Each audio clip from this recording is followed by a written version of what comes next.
స్తోత్రములు. ఇప్పుడు నేను ఆరాధించు కృపా సమయము దయచేసినందుకు వందనములు.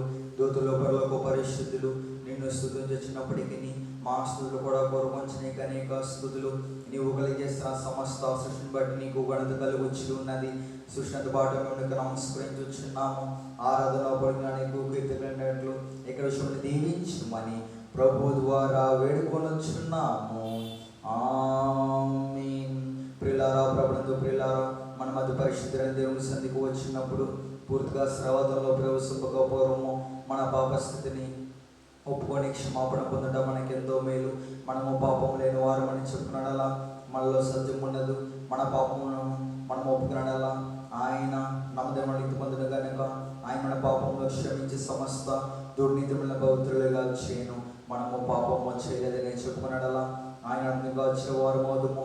ఆయన వాక్యం మన ఉండదు. తనకు ప్రహారం పొందినవాడు, తన పాపమునకు ప్రాయశ్చిత్తం పొందినవాడు ధన్యుడు. యెహోవా చేత దోషించబడినవాడు, ఆత్మలో కపటం లేనివాడు ధన్యుడు. ఆమేన్. మన పాపములకు అందరూ నాతో కలిసిపడి పరిశుద్ధుడు అయినా ఓ దేవా, మేము మచ్చను బట్టి నైజం బట్టి పాపులమైన, తలంపులను బట్టి చూపును బట్టి పాపులమైన, వెంటను బట్టి మాటను బట్టి పాపులమైన, ప్రవర్తన బట్టి క్రియలను బట్టి పాపులమైన, నీ కృపను పొందుటకు మేము అయోగ్యులు. మమ్మును క్షమించమని నీ కుమారుని పరమగముగా వేడుకొనుచున్నాము. ఆమేన్. ప్రియులారా, తండ్రి తన అపరిమితమైన ప్రేమను బట్టి విశ్వాసాన్ని పాపములు క్షమించుచున్నాడు, శిక్షించబోషుడు, మన పాపములు జ్ఞాపకము చేసుకున్నాడు. అటుకంతము స్తుతించడము. తండ్రి, నీవు పరిశుద్ధుడవై వినందున పాపులను ఆశ్రయించుకోవలసినది కానీ అట్లు చేయక చేరదీసి క్షమించున్నావు గనుక నీకనేక వందనములు. ఆమేన్. అందరూ విశ్వాసం చెప్పిన దేవుడు ఆద్యంతము లేని దేవుడని నేను నమ్ముచున్నాను. ఆయన ప్రేమ, న్యాయము, పరిశుద్ధత, శక్తి, జ్ఞానము, జీవము, స్వతంత్రత, శ్రాపకత్వము ఈ మొదలైన శుభలక్ష్ములతో నిత్యము మహా తేజోమయముగా ప్రకాశించున్నాడని నమ్ముచున్న యేసుక్రీస్తు ప్రభు రూపమునకు మనుషుడిగా అనాది స్థితిని బట్టి దేవుడిగాను సంచరించుచు దివ్య బోధల మూలముగాను అద్భుతముకు ఉపకారముల మూలముగాను నా పాపములు, నా వ్యాధులు, నా శిక్షలు తన శిలువరాడుపై వేసుకొని మరణమౌట మూలముగా ఆయన సమాధి నుండి మూడవ నాడు వెలుపలికి వచ్చి పరలోకమునకు వెళ్ళుట మూలముగా తన నిజ స్థితిని, ప్రేమను వెల్లడించినాడని నమ్ముచున్నాను.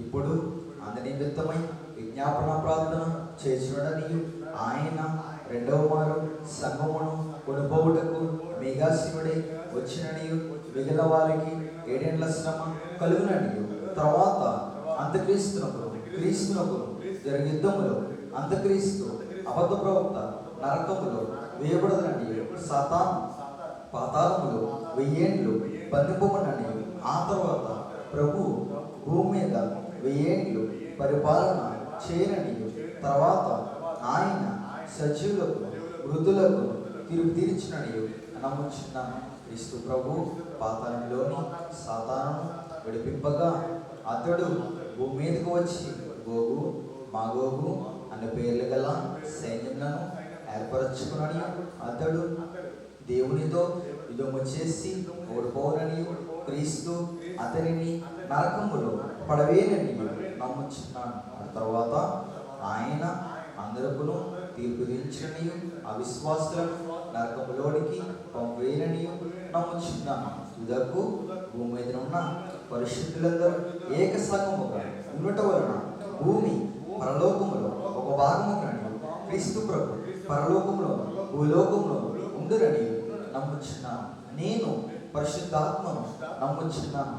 ఈయన తండ్రితోనూ కుమారునితోనూ ఏకదేవుడిగానే ఉండి పనిచేయుచున్నదని, ఈయన ఆవేశమని దేవగ్రంథము వ్రాతలోనికి వచ్చినదని, ఈయన వెలుగుపును బట్టి ఆ గ్రంథము అర్థమునని తండ్రి ఉద్దేశించిన రక్షణ అనగా కుమారుడు తన అమూల్యమైన రక్తము వలన గడిచిపెట్టిన రక్షణ పరిశుద్ధాత్మై విశ్వాసికి అందించినని నమ్ముచున్నాను. తండ్రి కుమారుతో పాటు ఈయన కూడా సమానముగా ఆరాధన నందుదగు దేవుడని నమ్ముచున్నాను. పరిశుద్ధుల సహవాసమును, పునరుద్ధానమును, నిత్య జీవమును గలవని నమ్ముచున్నాను. ఆమేన్. అందరికీ మరణాత. దేవుని స్తోత్రం. దేవునికి మహిమ కలుగును గాక. ఆమేన్. పరిశుద్ధ గ్రంథములోని వాక్యం చదువుకుందాం. మత్తయి సువార్త 28వ అధ్యాయము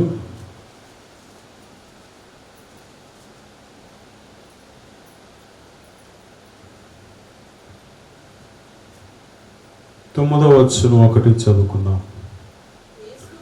యేసు వారిని ఎదుర్కొని మీకు శుభమని చెప్పెను.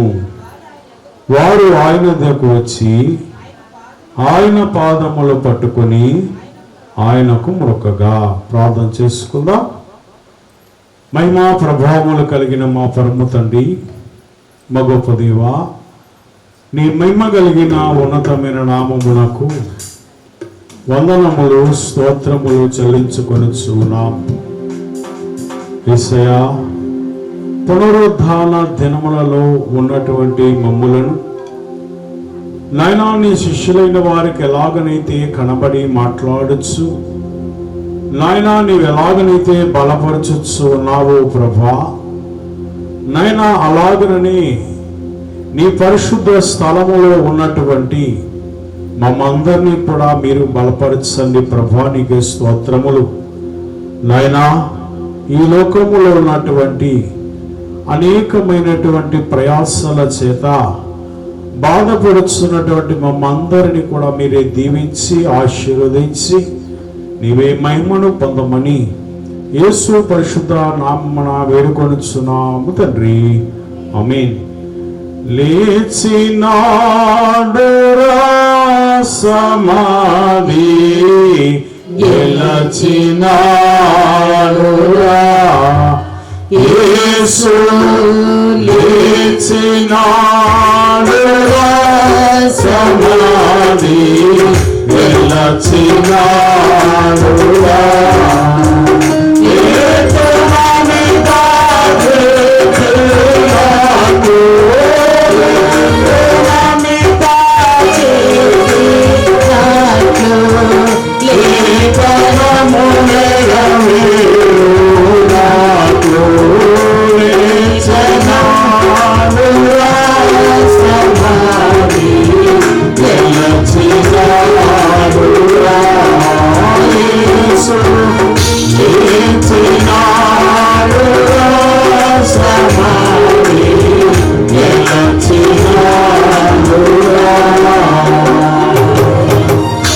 ఆయన పాద సాన్నిధ్యంలో కూడి వచ్చిన దేవుని ప్రియ విశ్వాసులారా, పునరుద్ధరుడైన క్రీస్తు ప్రభు పునరుద్ధాన యొక్క శక్తిని మన మీదను మన కుటుంబం కుమ్మరింపచేయును గాక. ఆమేన్.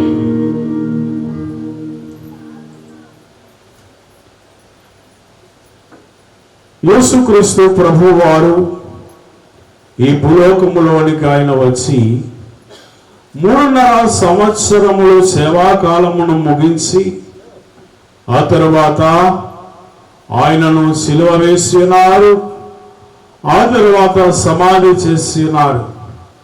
అయితే ఆయన మరి తిరిగి లేవడు అనేటువంటి ఆలోచనతో మన అక్కడ ఉన్నటువంటి ప్రధాన యాజకులైన వారు, శాస్త్రులైన వారు వీరందరూ కూడా తలంచుచు ఉన్నారు. మరి తలంచుచున్నటువంటి సమయంలో యేసు ప్రభు వారు 3వ దినాన ఆయన తిరిగి పునరుద్ధరణై లేచి ఉన్నారు. దేవుని స్తోత్ర. అయితే లేచి ఉన్నటువంటి ప్రభువు మరి అనేక పర్యాయములు మరి శిష్యులైన వారికి, స్త్రీలైన వారికి, అలాగనని అనేక మంది ప్రజలైన వారికి కూడా తన్ను తాను కనపరుచుకొనిచున్నట్లుగా మనము చూస్తున్నాం. అయితే ఈ దినములో ఏ దినాల్లో మనం ఉన్నాం అంటే పునరుద్ధాన దినాల్లో మనము ఉన్నాం.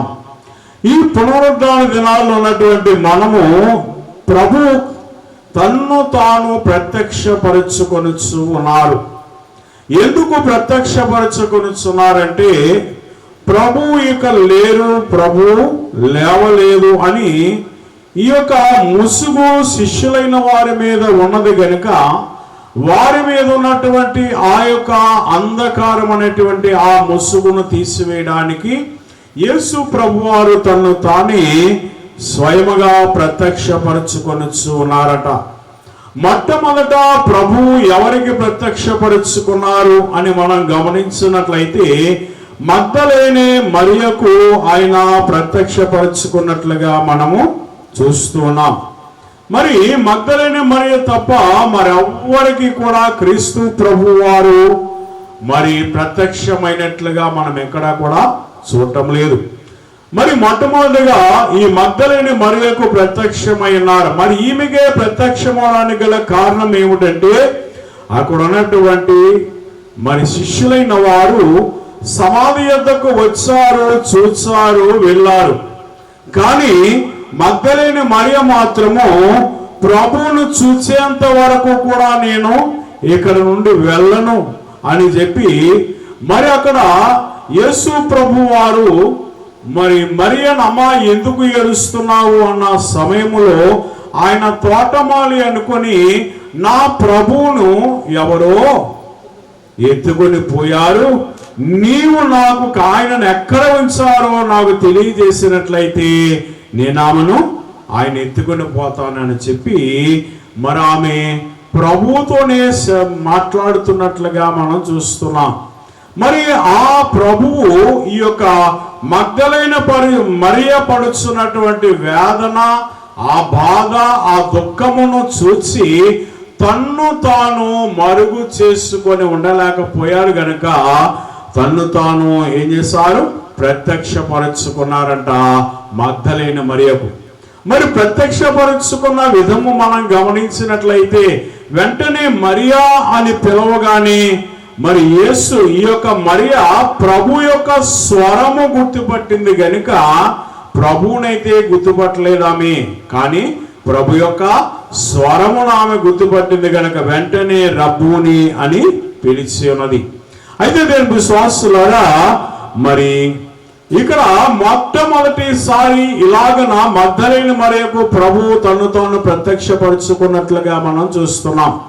మరి రెండవదిగా మనం చూసినట్లయితే మరి ఇప్పుడు మనం చదువుకున్నటువంటి వాక్యము మత్తయి సువార్త 28వ అధ్యాయము 9వ వచనములో మనం గమనించినట్లయితే యేసు వారిని ఎదుర్కొని మీకు శుభమని చెప్పెను.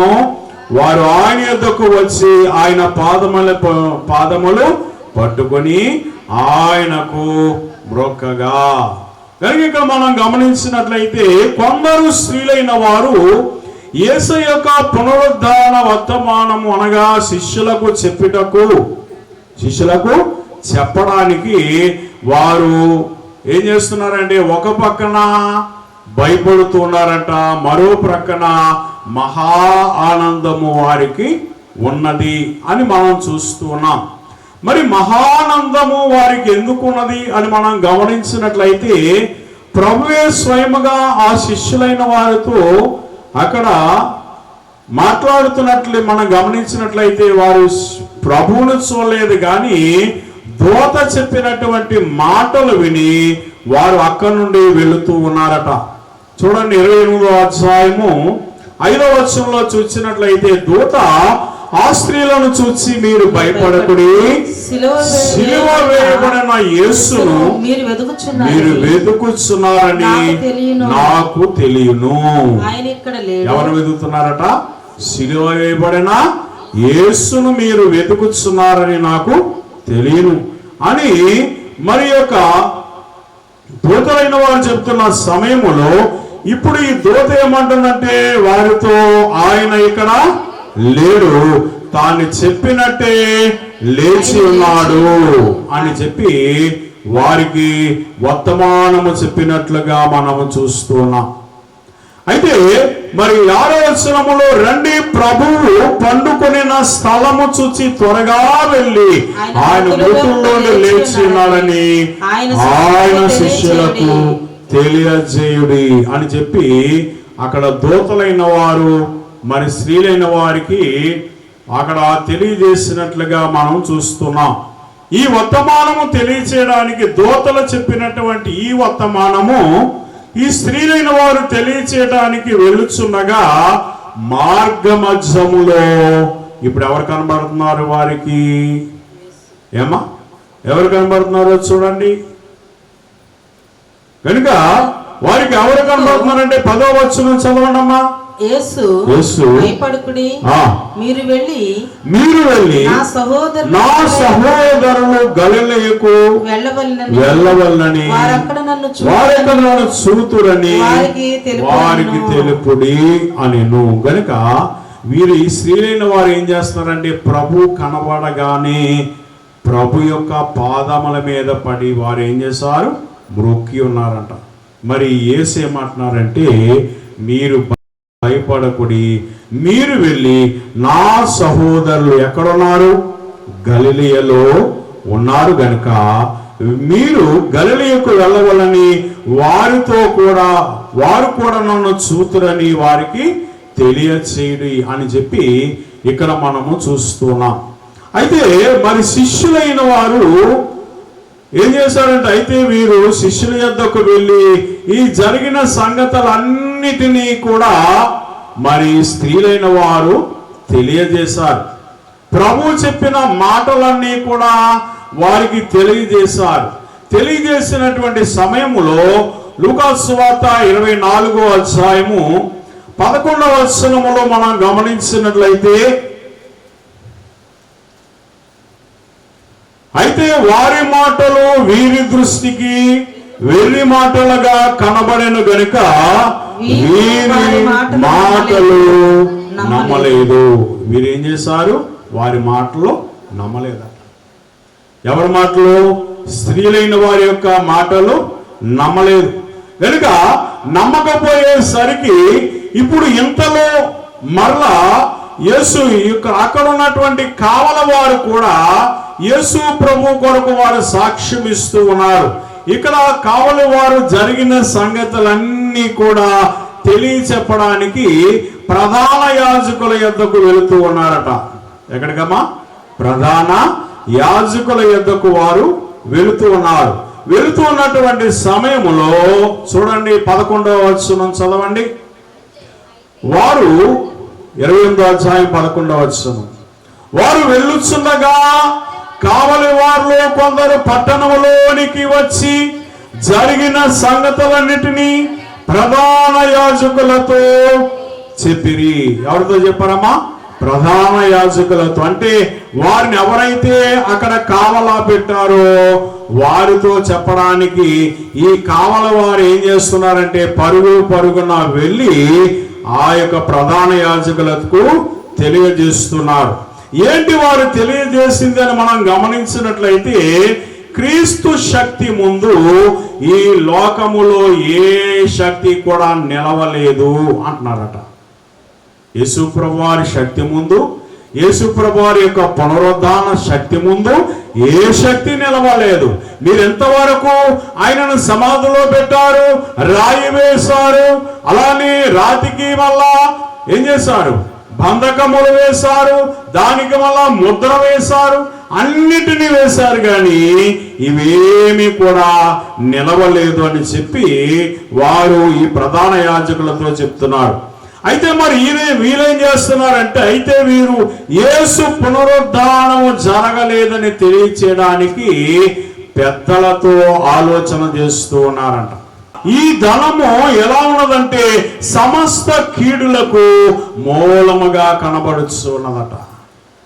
అంటే ఎటువంటి కీడుకైనా ఈ ధనము మూలముగా మనం చూస్తున్నాం. చూడండి, 1 తిమోతి పత్రిక 6వ అధ్యాయములో మనం గమనించినట్లయితే అక్కడ ఒక మాటను మనం చూస్తూ ఉన్నాం. 1 తిమోతి పత్రిక 6వ అధ్యాయము 10వ వచనం. ఎందుకనగా ధనాపేక్ష సమస్తమైన కీడులకు మూలము, కొందరు దాన్ని ఆశించి విశ్వాసము నుండి తొలగిపోయి నానా బాధలతో తమ్మును తామే పొడుచుకొనిరి. గనుక ఈ యొక్క ధనము వలన, ఈ ధనాపేక్ష వలన ఏమవుతుందంటే ఈ ధనాపేక్ష సమస్త కీడులకు కూడా మూలముగా కనబడుతున్నది. ఆశ ఉండొచ్చు కానీ అత్యాశ ఉండకూడదట. ఆశ ఉండవచ్చు, సంపాదించాలనే ఆశ ఉండవచ్చు. మరి అత్యాశ అంటే ఏంటి? సంపాదించిన దాన్ని మరింకా ఎక్కువ చేయాలనే ఆశ. సంపాదించిన దాన్ని మరింకా ఎక్కువ చేయాలనేటువంటి ఆశ అంట. అయితే కొందరు దానిని ఆశించి ఏమయ్యారంట? విశ్వాసము నుండి తొలగిపోయినట్లుగా మనం చూస్తున్నాం. మరి అలాగన తొలగిపోయిన వారు ఎవరు? మనం గమనించినట్లయితే పరిశుద్ధ గ్రంథములో చూసినట్లయితే లూకాసు సువార్త మరి 18వ అధ్యాయములో మనం గమనించినట్లయితే ఒక యవ్వనస్తుని మనం చూస్తూ ఉంటాం.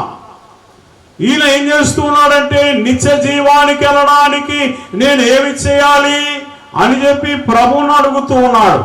ప్రభువుని అడుగుతున్నటువంటి సమయములో ప్రభు ఏమన్నారంటే, ఇదిగో నీవు 10 ఆజ్ఞల ప్రకారము నీవు నడవవలసి ఉన్నదని చెప్పినప్పుడు, అయ్యో నేను నా యొక్క బాల్యము నుండి కూడా నేను ఎలాగ చేస్తున్నాను అని చెప్పి అన్నప్పుడు వెంటనే అక్కడ యేసయ్య ఒక మాట అంటున్నారు చూడండి, 18వ అధ్యాయము 22వ వచనం. యేసు విని ఇంకా ఒకటి కొదువుగా నీకు ఈ యొక్క ఆజ్ఞల ప్రకారం నీవు నడుస్తున్నావు మంచిదే, కానీ నీకింకా ఒకటి తక్కువగా ఉన్నది.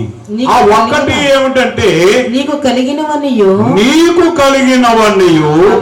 అమ్మి పేదలకిమ్ము, పరలోకమందు నీకు ధనము కలుగును. నీవు వచ్చి నన్ను వెంబడింపుమని. కనుక ఇక్కడ చూసినట్లయితే నీకున్నవన్నీ కూడా ఇచ్చి అమ్మివేసి ఎవరికి అంటున్నాడు? పేదలకిమ్ము అంటున్నాడు.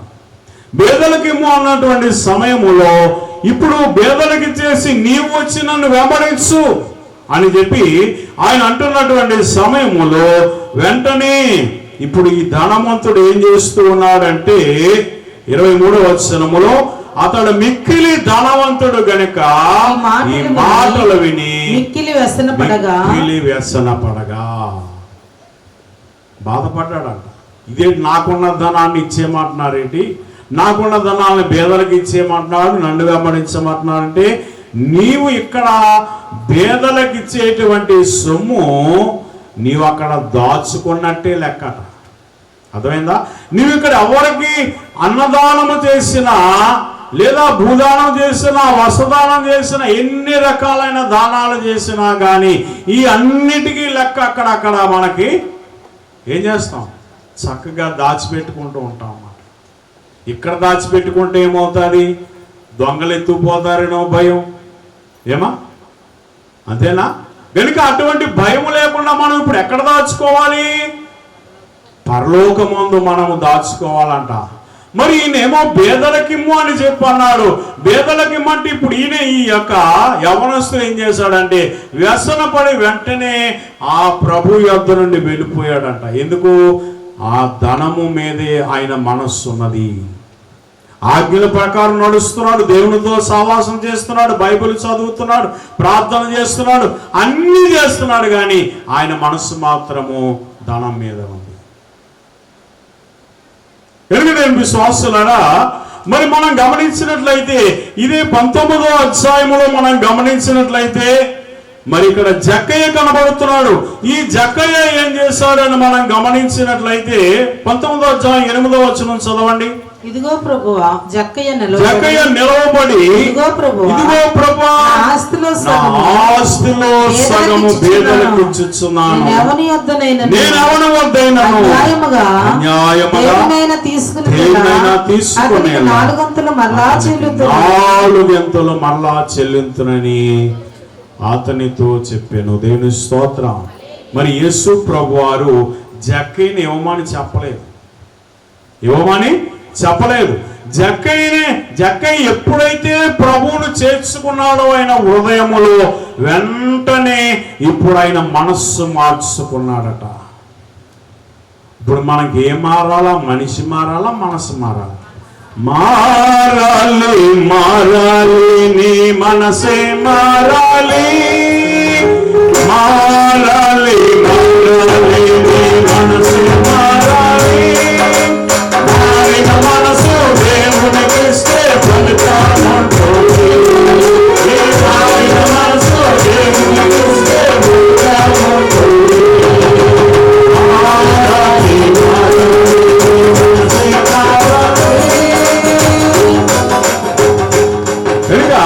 మారిన మనస్సును మనము దేవునికి ఇచ్చేవారిగా ఉండాలట. కొంతమంది ఎన్ననాళ్ళు దేవుని సన్నిధికి వచ్చినా మనస్సు మార్చుకోరు. వస్తున్నాము వెళుతున్నాము అన్నటువంటి ఆలోచనలోనే ఉంటారు, కానీ వారి మనస్సును మాత్రం మార్చుకోరట. కానీ దైవ సన్నిధులు ఉన్నటువంటి మనము, ఆయన పరిశుద్ధ స్థలములో ఉన్నటువంటి మనము, ఆయన వాక్యమును వినుచున్న మనము, ఆయనకి ఇష్టమైనటువంటి మనస్సు జక్కయ్య వలె ఆయనకి ఇష్టమైన మనస్సును మనము కలిగి ఉండాలట. మరి జక్కయ్యతో దేవుడు చెప్పకపోయినా వెంటనే జక్కయ్య అంటున్నాడు, నా ఆస్తిలో సగము పేదలకు ఇచ్చుచున్నాను, నేను ఎవరి వద్దైనను అన్యాయంగా దేన్నైనా తీసుకునేలా అతనికి 4 గింతలు చెల్లించునని అతనితో చెప్పాను. అప్పుడు వెంటనే ప్రభు అంటున్నారు కదా, నీవు అందుకు యేసు ఇతడు అబ్రహాము కుమారుడు కనుక విశ్వాసము కలిగిన వాడు. కనుక దేని విశ్వాసులారా, మరి ఇప్పుడు ఈ యొక్క యవనస్తుడు ఎవరి వరస్సులో ఉన్నాడంటే, ఏమా యవనస్తుడు ఎవరి వరస్సులో ఉన్నాడు? ఈ లోకములో ఉన్న వారి వరస్సులో, ఈ లోకములో ఉన్నవారి వరస్సులు అంటే యేసు ప్రభువును అమ్ముకున్న వారి వరస్సులో ఉన్నాడు. అంతేనమ్మా. కానీ దేవుని విశ్వాసులారా, మరి జక్కయ్య ఎవరి వరస్సులో ఉన్నారంటే దేవుని వరస్సులో, అబ్రహాము వారి వరస్సులో ఉన్నారంట, విశ్వాసుల వరస్సులో ఉన్నారంట. మరి మనం కూడా విశ్వాసుల వరస్సులోనికి మనం రావాలంటే బైబిల్ చదవటం కాదు, కానీ బైబిల్ చదవాలి, ప్రార్థన చేసుకోవాలి, సన్నిధి చేయాలి, అలాగనే అనేక మందికి మనం సాక్ష్యం ఇవ్వాలి. వీటన్నిటితో పాటు దేవునివి దేవునికి ఇవ్వాలంట, మన వాటిని మనం వాడుకోవాలంట. ఏమా, అందుకని యేసయ్యని అడుగుతారు కదా, కైసరువి ఇవ్వాలా అని అడుగుతుంటారు. అందుకని యేసు ప్రభువు వారు అంటున్నారు కదా, కైసరువి కైసరికి ఇచ్చేయండి, దేవునివి దేవునికి ఇచ్చేయండి అన్నారు. అలాగే మనకు వచ్చినటువంటి ధనములో మనం దేవునికి ఇచ్చేయాలంట, మన వాటిని మనము వాడుకుంటూ ఉండాలి. అప్పుడు నీవు ఈ లోకములో చక్కని ఆశీర్వాదం పొందుతూ దేవునికి ఇష్టడుగా జీవించేటువంటి స్థితిని మనం సంపాదించుకుంటాం. కనుక మరి యేసు ప్రభు వారి శిష్యులతో చెప్పమని పంపించినటువంటి స్త్రీలైన వారు ఎవరు అని మనం గమనించినట్లయితే అక్కడ మనం చూస్తూ ఉన్నాం. కనుక ఆయన శిష్యులకు ఈ వార్త అందించడానికి గలిలయలో కలుసుకుంటకు మరి అక్కడ ఉన్నటువంటి స్త్రీలైన వారికి ప్రభు తను తాను ప్రత్యక్షపరుచుకున్నారు. మరి ఆ స్త్రీలైన వారు ఎవరంటే, వీరు యాకోబు తల్లి అయినటువంటి మరియా, రెండవదిగా సలోమి. గనుక అలానే మరి ముగ్గురు స్త్రీల వారిని మనము చూస్తున్నాం. హన్నాలు, వీరు ముగ్గురు కూడా వెళ్ళి మరి వీరందరికీ కూడా శిష్యులైన వారందరికీ కూడా ఏం చేశారంటే, వీరు దేవునికి పరిచారకులుగా స్వయంగా దేవుడే పంపించాడంట, నా కొరకు మీరు సాక్ష్యం ఇవ్వండి అని. మరి మనం కూడా అనేక మందికి ఏం చేయాలా, ప్రభు కొరకు సాక్ష్యం ఇచ్చేవారిగా ఉండాలట. కనుక ఈ రెండవ ప్రత్యక్షతలో మనం గమనించినట్లయితే యేసు ప్రభు వారు ఈ యొక్క పునరుద్ధరణ తరువాత ఆయన స్త్రీలైన వారికి కనబడినట్లుగా మనము చూస్తున్నాం. మరి మనము కూడా ఆయన యందు విశ్వాసము కలిగి సాగిపోయినట్లయితే మనకు కూడా దేవుడు కనబడి మాట్లాడేవాడై ఉన్నాడు. కనుక అట్టి ధన్యత భాగ్యము తండ్రి మనందరకు దయచేయునుగాక. ఆమేన్. ముగింపు ప్రార్థన చేసుకుందాం. సకల యుగములలో అక్షరును అదృశ్యులను రాజునైన మా పావన పరలోకపు తండ్రి, మా గొప్ప దేవా, నీ మహిమ కలిగిన ఉన్నతమైన నామమునకు వందనములు స్తోత్రములు చెల్లించుకొనిచున్నాం. నాయన, ఇంతవరకు విన్న వాక్యమును బట్టి నీకే స్తోత్రములు. యేసు ప్రభా, నీవు పునరుద్ధానుడవై ప్రభా, రెండవ మారు నాయన స్త్రీలైన వారికి నిన్ను నువ్వు కనపరుచుకొని ఉన్న తండ్రి, నీకే స్తోత్రములు. అంతేకాదు ప్రభా, నీవు వారితో మాట్లాడి ఉన్నావు. అంతేకాదు యేసయ్యా, నువ్వు వారికి ఒక పనిని అప్పగించావు తండ్రి, నీకే స్తోత్రాలు. నాయన, వారికి అప్పగించిన పనిని వారు నమ్మకముగా చేస్తారు. కానీ నాయన, స్త్రీలైన వారి యొక్క మాటల శిష్యులైన వారికి వెర్రి మాటల వలె అనిపించినవంట ప్రభా. నాయనా, వారు నమ్మలేదు గనుక నీవే నాయనా ఆ స్త్రీలైన వారిని దీవించావు తండ్రి, నీకే స్తోత్రములు. అలానే తండ్రి, ఇదిగో ప్రభా యేసయ్యా, ఇదిగో నేను నీవు లేవలేదని ప్రభా సైనికులైన వారికి ద్రవ్యమిచ్చి అబద్ధ సాక్ష్యము చెప్పించి ఉన్నారు. ద్రవ్యము వలన అబద్ధ సాక్ష్యము చెప్పగలిగారు సైనికులు. ద్రవ్యము వలన యేసయ్యా నిన్ను అప్పగించగలిగారు ప్రభా. ఇస్కరియోతు యూదా ద్రవ్యము వలన ప్రభా నాయన, ఇదిగో యవనస్తుడు తన నిత్య జీవాన్ని కోల్పోయాడు ప్రభా. నాయనా, మేము అటువంటి వారి వలె కాకుండా నాయనా నిత్యము నీ వైపు చూస్తూ సాగిపోయేటువంటి గొప్ప ఆశీర్వాదమును మా అందరకు నీవు దయచేని ప్రభా. స్త్రీలైన వారికి కనబడిన తండ్రి, మగ్ధలేని మరి ఒక కనబడిన తండ్రి, మాకును కనబడండి అయ్యా. మాకును చూచే నేత్రములు మాకు దయచేయండి ప్రభా. నీకే స్తోత్రాలు వందనములు చెల్లించుకొనిచున్నాం నాయనా. ఇదిగో నీ సన్నిధిలో కూడా వచ్చిన ప్రతి బిడ్డను దీవించి ఆశీర్వదించమని నాయనా, నీ పరిశుద్ధ స్థలములో ఉన్న ప్రతి బిడ్డను దీవించండి, వారి అక్కర్లు తీర్చండి ప్రభా. నీకే స్తోత్రములు వందనములు చెల్లించుకొనిచున్నాం నాయనా.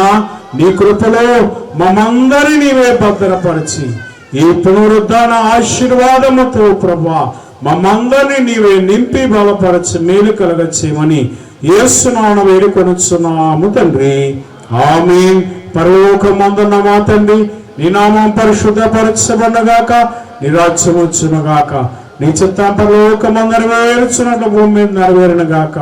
మనదన ఆహారం మాకు దయచేయం, మెల్ల అపరాధం చేసిన క్షమించిన ప్రకారం క్షమించండి. మమ్మల్ని శోధనలు దేకాకి నుండి తప్పించుము. రాజ్యము శక్తి మహిమ నిరంతరము నీవే నావు తండ్రి. ఆమేన్. యేసు రక్తమునకు జయం, అపవాది క్రియలకు లయం. యేసు రక్తమునకు జయం, అపవాది క్రియలకు లయం. యేసు రక్తమునకు సంపూర్ణ విజయం, అపవాది క్రియలకు అనంతకాల నాశనం. హల్లెలూయా, హల్లెలూయా, హల్లెలూయా. స్తోత్రము, స్తోత్రము, స్తోత్రము. ఆమేన్, ఆమేన్, ఆమేన్. మన ప్రభు అయిన యేసుక్రీస్తు కృపై, తండ్రైన దేవుని ప్రేమై, పరిశుద్ధాత్మక సహవాసము, నీతిమంతుని ఆశీర్వాదములు చేసిన సర్వాంశములకు జరగవు కార్యములకు కూడి వచ్చినబడిన వారందరికీ ఆయన కృపతోడండి నడిపించును గాక. ఆమేన్. మరణాత.